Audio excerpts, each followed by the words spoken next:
என்னடா சொல்கிறீங்க, நிஜமாலுமே வாடா, இது ரூமர் தானா, இது ரூமராகவே இருந்துடக்கூடாதா அப்படின்னு ஒரு ஃபீலு. திடீர்னு ஒரு போஸ்ட்டு பார்த்தா ஜடேஜாவுடைய பேஜ் வந்து டீஆக்டிவேட்டட் அப்படிங்கிறானுங்க.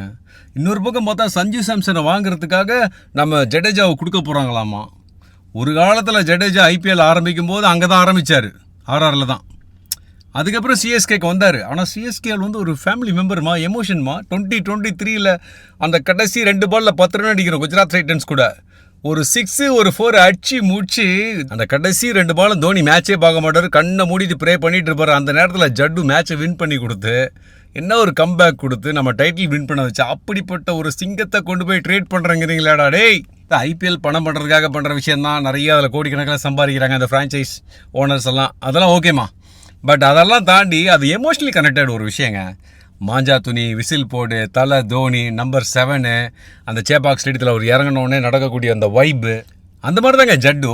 அவரை போய் விட்டுட்டு ஒருவேளை இது ரூமர் இல்லாமல் நிஜமாயிடுச்சுன்னா வர IPL season 2026 I'm not going to support CSK. நீங்கள் என்ன நினைக்கிறீங்க, இது வெறும் ரூமரா இல்லை இது உண்மையா? ஏதாவது சோர்ஸில் ஏதாவது மேட்டர் தெரிஞ்சால் கமெண்ட்ஸில் போட்டு விடுங்க.